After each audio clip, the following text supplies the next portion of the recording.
Halo semua, kembali lagi bersama saya dengan Irfan Siswanto Lubis di dalam ThingsMath YouTube channel. Oke, kali ini saya akan memberi penjelasan bagaimana kita nge-solve problem tentang percentage in our practical lives ya, or in our practical situation.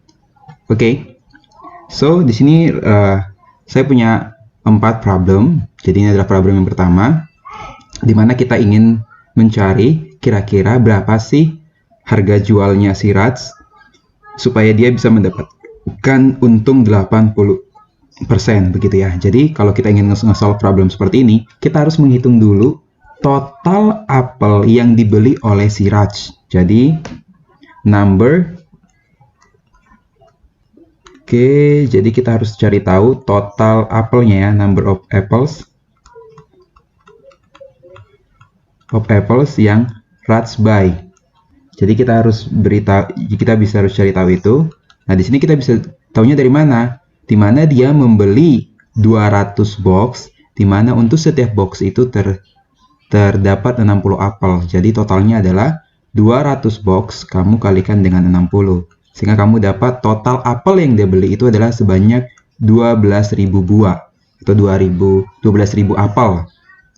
Kemudian untuk membeli sebanyak 12.000 apel ini, si Raj mengeluarkan biaya seberapa banyak? Yaitu adalah tinggal 200 box, kamu kalikan dengan satu box bernilai atau berharga $28. Sehingga cost price-nya dia, atau harga belinya dia, cost price-nya yang 12.000 apel ini, itu adalah seharga 200 kamu kalikan dengan $28, sehingga sebanyak $5.600. Inilah uang yang dikeluarkan oleh si Raj untuk membeli 200 box apel gitu ya. Nah, kemudian kita harus mencari tahu, karena si Raj ini kan pengen untung 80%. Nah, kira-kira kita harus mencari tahu berapa total penjualannya dia supaya dia bisa mendapatkan untung sebanyak 80%. Maka kita harus cari tahu adalah total selling price-nya dia. Maka total selling price-nya dia, karena dia ingin mendapatkan untung sebanyak 80%, berarti harus menjadi 180% dari cost price-nya dia atau dari dia membelinya. Sehingga total selling price-nya itu adalah harus menjadi 180% dari cost price-nya atau dari harga belinya yang which is adalah 5.600. Sehingga itu kalau kamu hitung nanti itu akan sebanyak $10.080. Jadi supaya si Rats ini untung sebanyak 80%, maka dia harus total penjualannya dia harus sebanyak $10.080. Nah, sekarang yang jadi masalahnya adalah gak semua apel itu adalah bagus, di mana 15% dari apelnya itu adalah rotten atau busuk, sehingga kita mengasumsikan kalau apelnya yang busuk dia nggak akan mungkin bisa jual dong, nggak akan ada juga mungkin yang mau beli begitu ya. Sehingga kita harus mencari tahu total apel yang si Raj bisa beli, sehingga number of apples yang si Raj bisa jual, Raj can sell ya, itu hanyalah sebanyak 85% dari total seluruh buahnya. Kenapa? Karena 15% itu adalah busuk, berarti yang bagus atau yang tidak busuk hanyalah sisanya 85%-nya. 85% dari totalnya itu adalah 12.000. Sehingga kalau kamu hitung nanti ini akan jumlahnya sebanyak 10.200.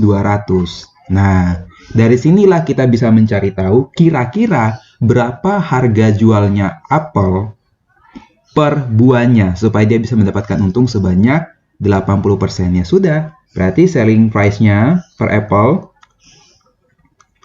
selling price per apple-nya itu tinggal yang tadi, total semua penjualannya dia supaya bisa mendapatkan untung 80%, which is adalah $10.080,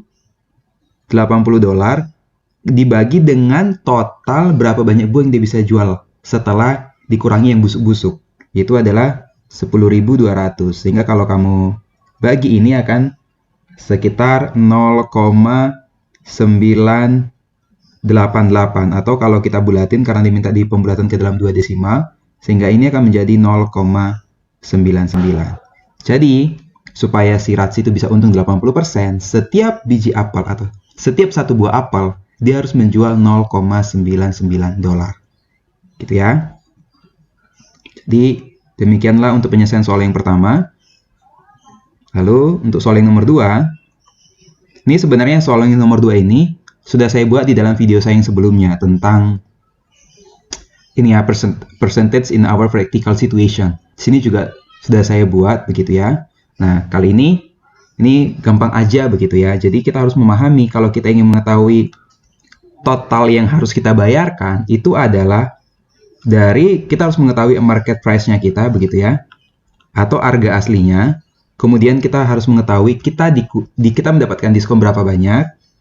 Nah, harga asli setelah mendapatkan diskon, nah kita tahu ini. Jadi contohnya ada suatu harganya contohnya 10 dolar. Kemudian kamu mendapatkan diskon sebanyak 15%. Berarti yang kamu bayar itu hanya 8,5 dolar itu. Nah, harga setelah didiskon itulah yang akan kena service charge dan yang akan juga kena GST. Nah, itulah terakhir total yang kamu bayarkan kepada restoran tersebut. Jadi kalian harus mengerti konsepnya ya. Nah, setelah didiskon, nah harga setelah diskon itu yang akan masuk service charge. Nah, setelah dapat harga setelah service charge inilah yang kemudian akan dibebankan ke GST Kak. Habis itu baru ke total amount payable-nya atau total yang harus dia bayar. Nah, sekarang di sini kasusnya adalah total yang harus dibayarkan itu sudah ada, yaitu adalah sebanyak 7,94 dolar. Begitu ya. Sehingga yang ditanya adalah market price-nya.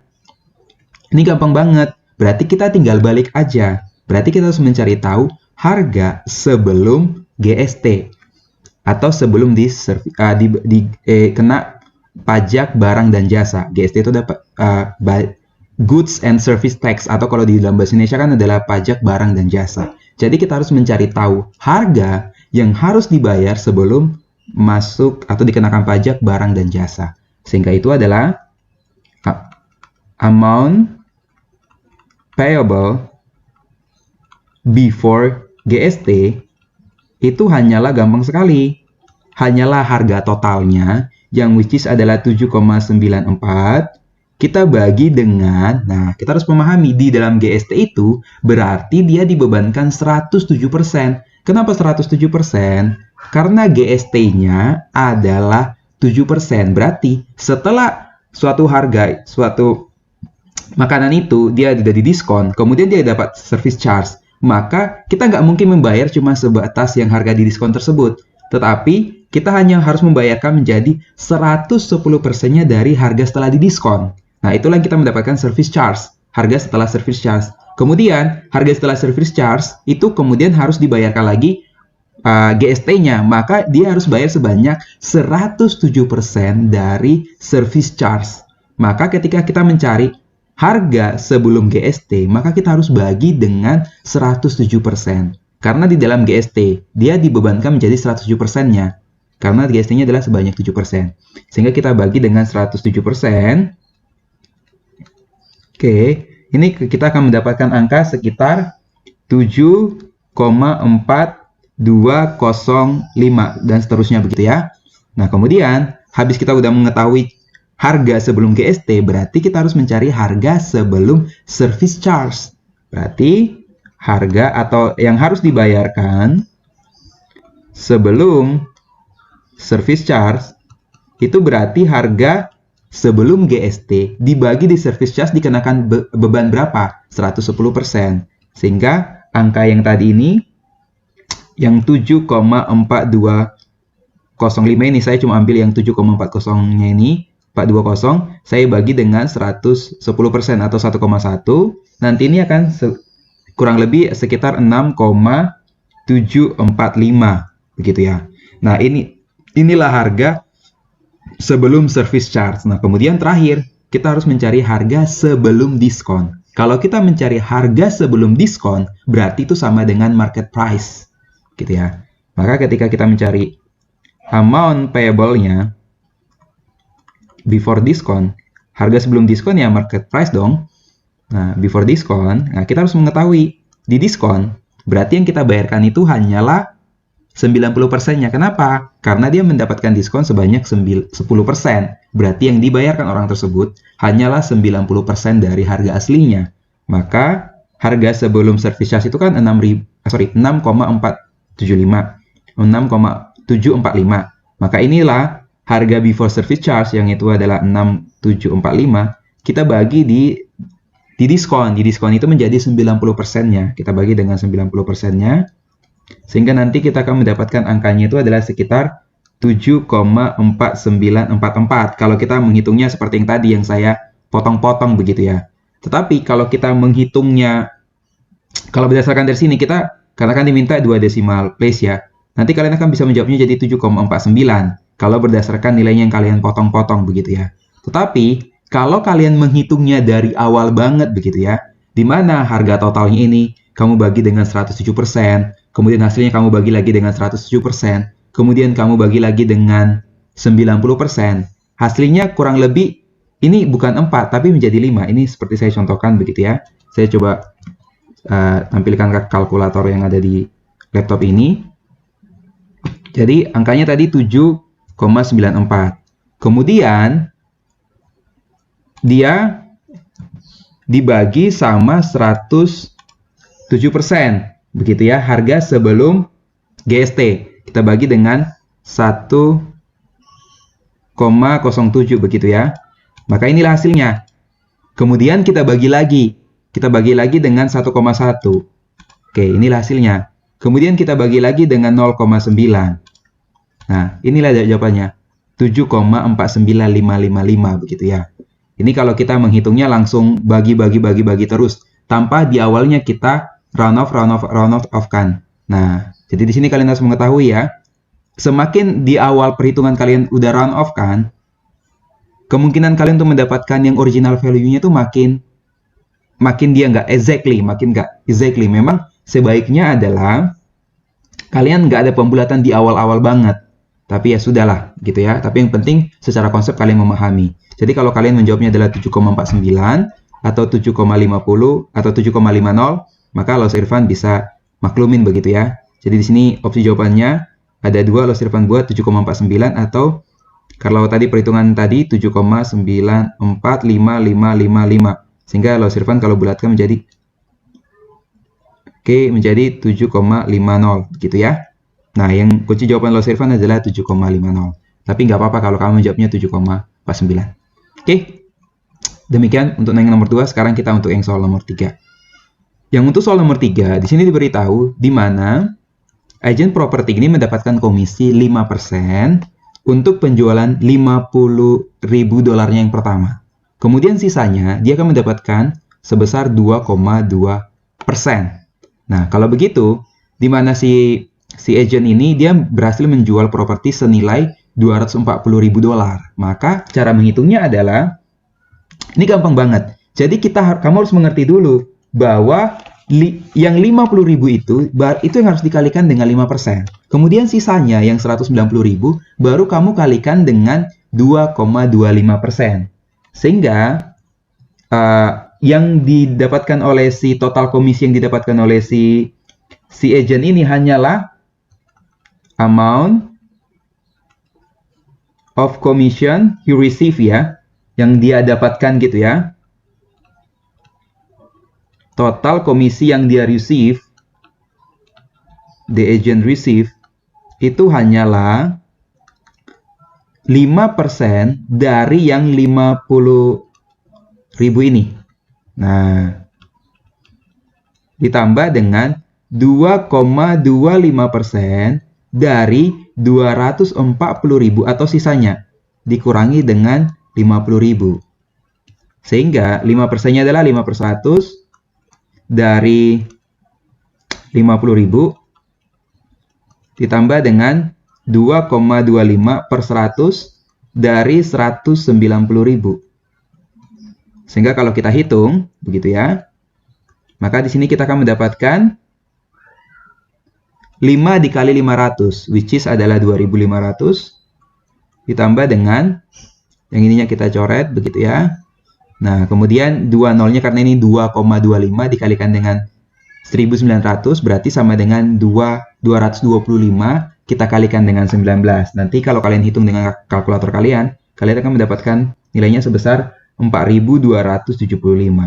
Sehingga total komisi yang dia dapatkan itu tinggal kita jumlahkan aja 2.500 dengan 4.275 itu adalah sebanyak 6.775 dolar. Jadi ini adalah total komisinya dia, 6.775 dolar. Seperti itu ya. Ini adalah soal yang ketiga. Kemudian untuk soal yang nomor 4, ini kita sudah berbicara tentang bruto, neto, sama tara ya. Nah, jadi di sini ada seorang pedagang ya, merchants ya. Dia membeli 3 karung beras dengan yang dia keluarkan dananya itu adalah sebanyak 1.400.000.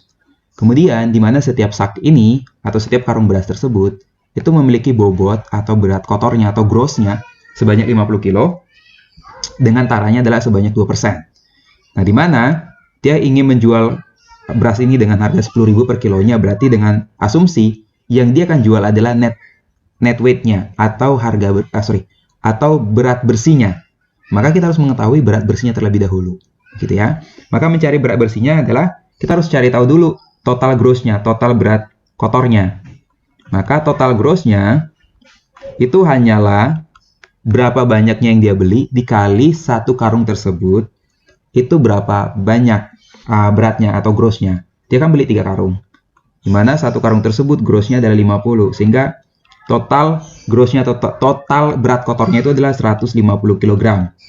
Nah, kemudian kita harus mencari tahu taranya atau karungnya, berat karungnya sendiri gitu ya. Maka taranya adalah itu sebesar 2%, maka 2% dari 150 kilo itu adalah sebanyak 3 kg. Sehingga dari sini kita bisa mengetahui total bersih yang dia bisa jual oleh si pedagang ini bisa jual itu adalah 150 dikurangi 3 kilo, which is dia hanya bisa menjual 147 kilo dari 150 kg. Di mana ada 3 kilo itu hanyalah pembungkusnya atau karungnya saja, gitu ya. Nah, jadi yang akan dia jual itu adalah, kalian harus memahami, yang dia jual itu bukan total gross-nya, tetapi total net-nya atau total bersihnya. Sehingga total total penjualannya, gitu ya, selling price-nya gitu ya, atau harga jualnya gitu, total selling price-nya itu adalah net-nya dikali dengan 1 kilo itu dia dijual berapa. Sehingga 147, dimana kita asumsikan laku semua ya, dikali dengan 10.000, sehingga dia sudah berhasil menorehkan sebanyak 1.470.000. Dimana dia membeli tersebut atau modal awalnya gitu ya, harga awalnya itu harga belinya itu hanyalah 1.400.000. Nah, karena harga jualnya jauh lebih besar daripada harga belinya, sehingga secara perhitungan dia mengalami keuntungan sebesar berapa? Sebesar 70.000. Tahu dari mana? Tinggal kamu kurangin aja selling price dikurangi buying price atau harga jual dikurangin harga beli. Nah, nanti kamu dapatkan dia sebanyak 70.000. Itulah untungnya. Nah, kalau kita ingin mencari tahu persentase keuntungannya, berarti persentase profitnya itu gampang banget. Tinggal banyaknya untungnya, which is adalah 70.000, kita bagi dengan harga aslinya atau harga modalnya atau harga belinya 1.400.000. Kalau kita kalikan dengan 100%. Nah, di sini kita lihat 3 nolnya dicoret begitu ya. Kemudian ini 2 nolnya ini di sini dicoret. Gitu ya. Kemudian 70 dikali 100 itu kan menjadi 7.000. 7.000 dibagi 1.400 itu kan berarti 5%. Maka profitnya adalah sebanyak 5%. Oke? Sampai di sini dulu ya. Sampai bertemu di dalam video-video berikutnya. Terima kasih.